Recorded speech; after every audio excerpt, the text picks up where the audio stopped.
quiero informar que la iniciativa con proyecto de decreto por el que se adiciona la fracción 17 del artículo 7, así como la fracción 9 bis del artículo 14 de la Ley General de Educación y que adiciona la fracción 21 del artículo 13 de la Ley General de los Derechos de las Niñas, Niños y Adolescentes para incluir el ajedrez como estrategia pedagógica,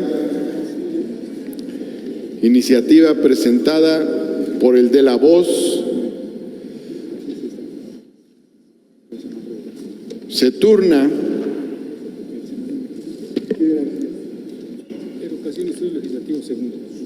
la Comisión de Educación y de Estudios Legislativos Segunda de la Cámara de Senadores.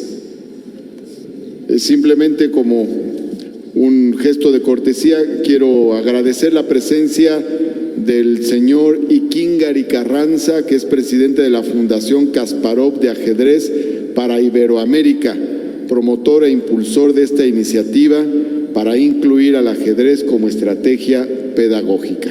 Gracias por su presencia. En buena medida, autor intelectual de la iniciativa referida que se ha turnado. Quiero dar las gracias al Senado como institución, por supuesto a Ikingari Carranza como presidente de la Fundación Kasparov Iberoamérica como, digamos, impulsor, y muy especialmente al senador Batres por haber llevado, digamos, la manija de esta propuesta, de este decreto, que esperemos que salga adelante. Digo que creo poder decir, me atrevería a decir que estoy seguro de que al dar las gracias puedo hablar en nombre no solo de millones de ajedrecistas de todo el mundo, sino también de muchísimos maestros de escuela, después de haber formado a más de 30.000 en 28 países y de haber dedicado los últimos 15 o 20 años de mi vida a la educación, creo poder afirmar que los maestros que realmente están muy mentalizados sobre su profesión, que se mantienen al día, que están formados en la educación innovadora del siglo XXI, saben que el ajedrez es una herramienta educativa muy poderosa. Y por tanto, cuando una institución tan importante como el Senado de México toma una decisión así, pues sin duda alguna estoy seguro de que se sienten muy agradecidos y muy reafirmados en esa vocación por la enseñanza. Bien, antes de entrar en materia, quiero aclarar algo que por desgracia está muy extendido y sin embargo es completamente falso. Y es el principal problema que se puede encontrar cualquier gobierno del mundo, no necesariamente el de México, el de prácticamente todos los países del mundo, si quieren promover el ajedrez y más concretamente el ajedrez como herramienta educativa, que es el siguiente. Incluso muchos maestros piensan de la siguiente manera: me parece muy bien que mi gobierno o mi escuela promuevan el ajedrez, es fantástico, muy interesante, pero el ajedrez es tan complicado que es solo para personas muy inteligentes y por tanto no es para mí porque yo no soy muy inteligente. Esto es falso de toda falsedad. Y es muy importante, si estuviera aquí el senador o si tengo después oportunidad de hablar con él, le voy a sugerir que antes de lanzar cualquier campaña en favor del ajedrez como herramienta educativa, hagan otra campaña de comunicación para romper esta creencia tan falsa como extendida. Porque si no, muchos ciudadanos mexicanos en este caso van a decir: me parece muy bien que el gobierno promueva el ajedrez, pero yo no me voy a implicar. Y si yo soy maestro, no voy a ir ni a los talleres, ni a los seminarios, ni a las conferencias, porque eso no es para mí. Por tanto, como sé que muchos de ustedes son maestros, les pido que corran la voz. Es decir, que extiendan la idea de que una cosa es intentar ser uno de los mejores jugadores del mundo, ser gran maestro en ajedrez, eso es una cosa, y otra muy diferente es practicar el ajedrez como un juego, como un pasatiempo, o que es lo que nos reúne hoy aquí, utilizarlo como herramienta educativa.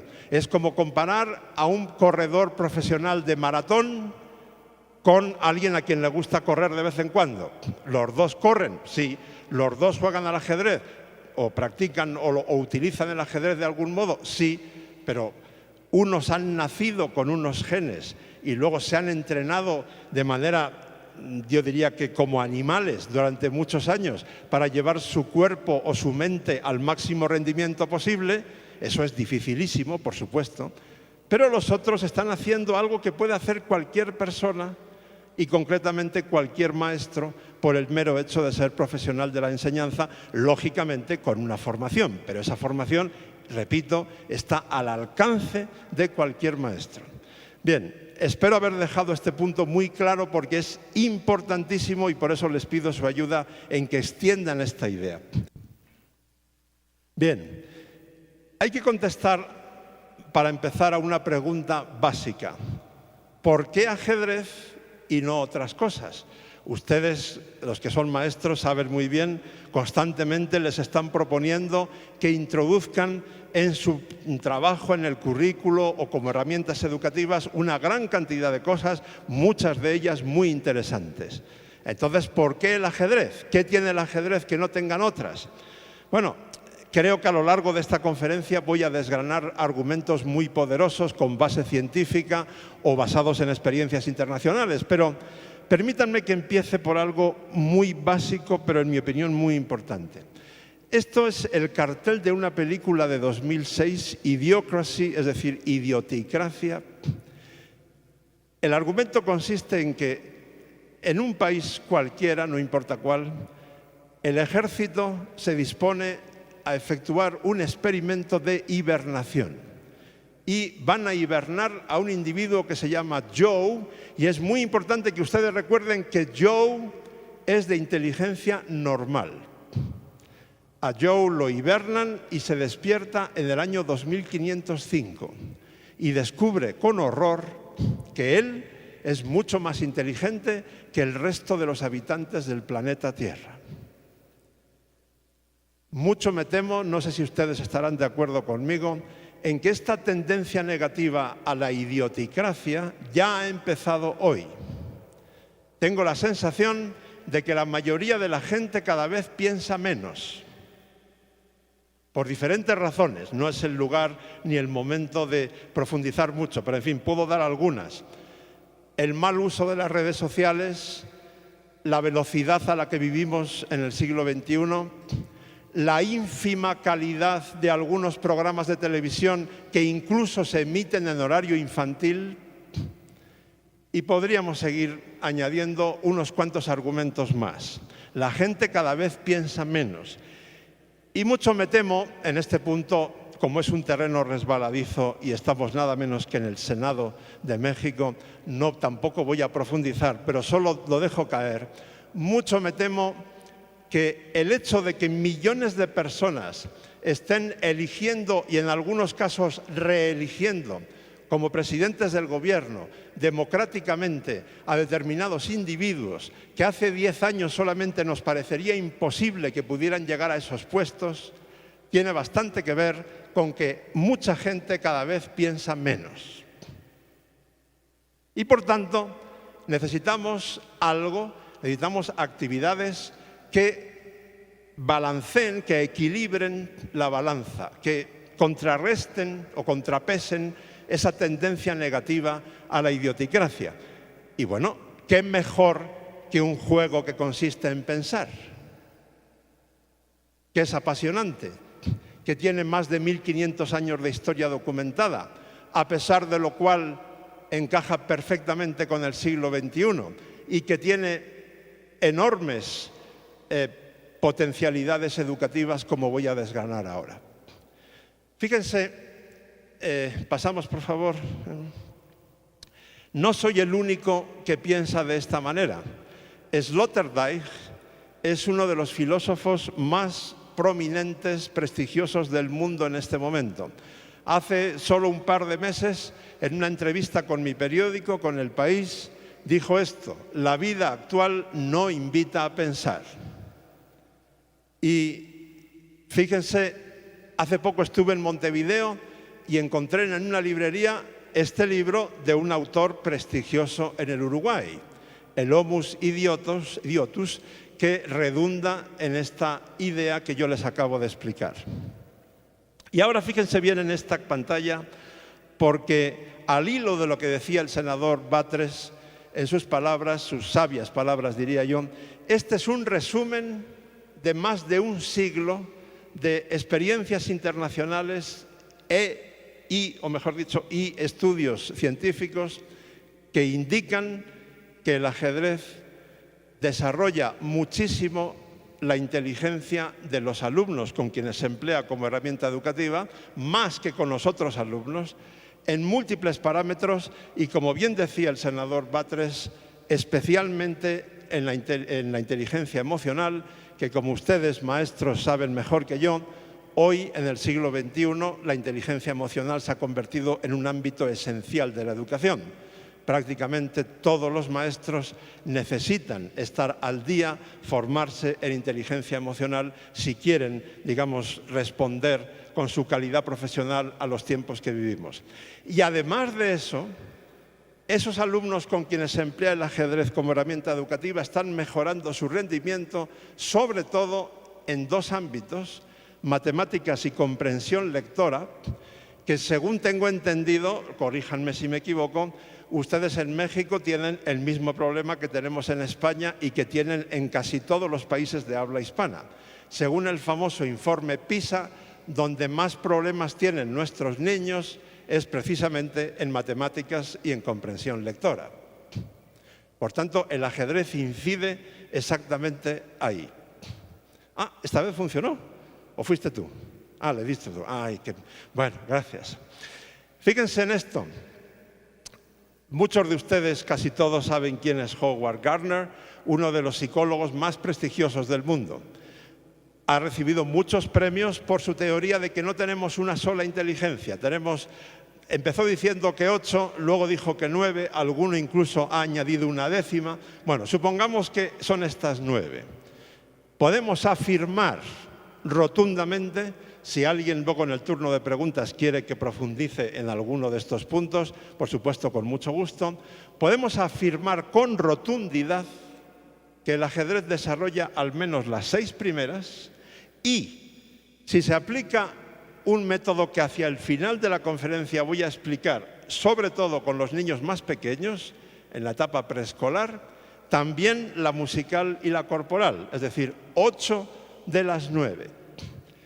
Creo que es un argumento realmente poderoso, por ejemplo, para los senadores que van a tener que votar en esta Cámara sobre la propuesta de ley.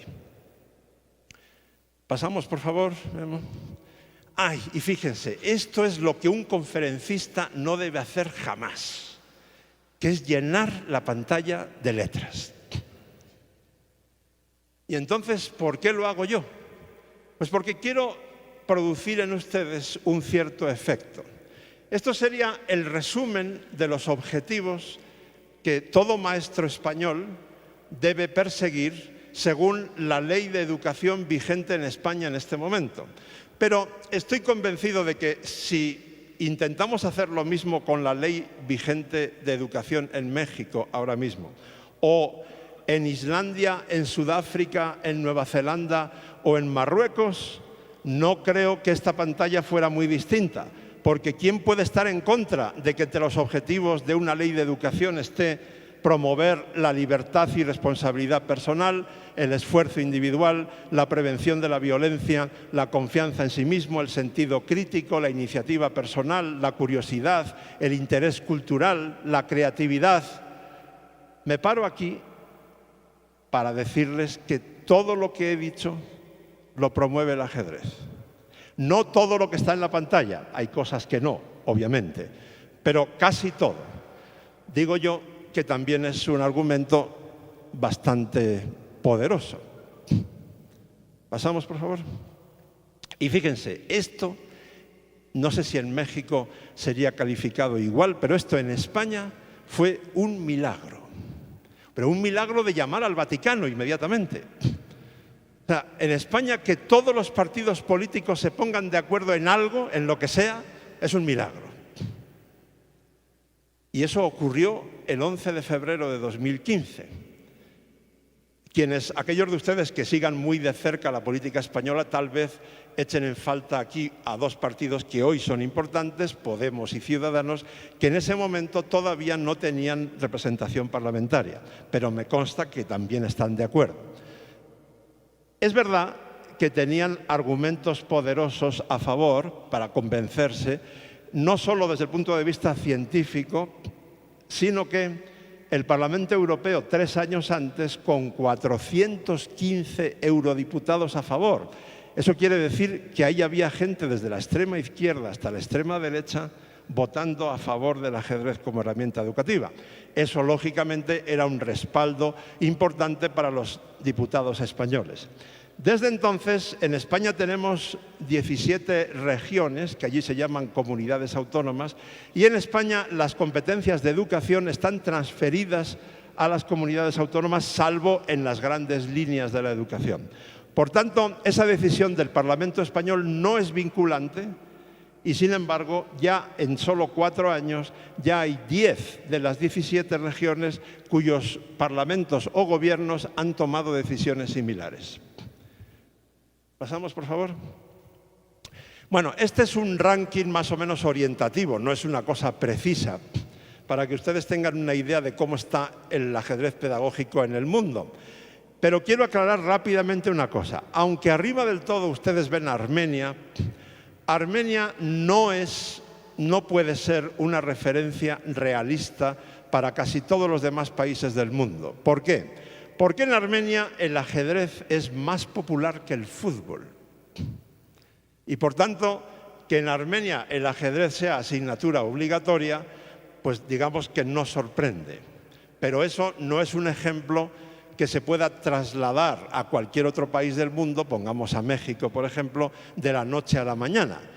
Se puede conseguir a lo largo de los años, pero yo creo que eso no es realista. Ojalá lo que se consiguiese, pero creo que no es realista. Sí me parece realista tomar como referencia a lo que se está haciendo en España, en Uruguay y en Argentina. En Argentina, al igual que en esta Cámara, que en el Senado de México, el Congreso de la Nación tiene ya encima de la mesa un proyecto de ley para introducir el ajedrez como herramienta educativa en horario lectivo. Ahora mismo, como están en plena guerra electoral por la presidencia, no es el momento de empujar eso, pero me consta que en 2020 se va a hacer. En Uruguay, el Ministerio de Educación tiene un departamento específico de ajedrez educativo y hay una experiencia piloto en marcha en 74 colegios, que para el tamaño de Uruguay es un número importante. Y me consta, porque he estado allí varias veces, que los resultados ya se pueden calificar de muy buenos y el grado de satisfacción de los docentes, alumnos, padres y autoridades educativas es muy alto. Luego viene un grupo de muchos países muy diversos donde la situación es muy distinta entre sí, y ahí incluyo a México, donde la situación es curiosa porque en México, a través de la Fundación Kasparov y de otras iniciativas, solo con la Fundación Kasparov ya hemos formado a más de 13.500 maestros y también algunos monitores de ajedrez. Por tanto, ya no se parte de cero, hay digamos un trabajo hecho, pero claro, teniendo en cuenta el tamaño de México, pues obviamente hace falta mucho más, ¿no? El hecho de que en esta Cámara se pueda aprobar dentro de poco tiempo un proyecto de ley en esa dirección, sin duda alguna sería muy beneficioso.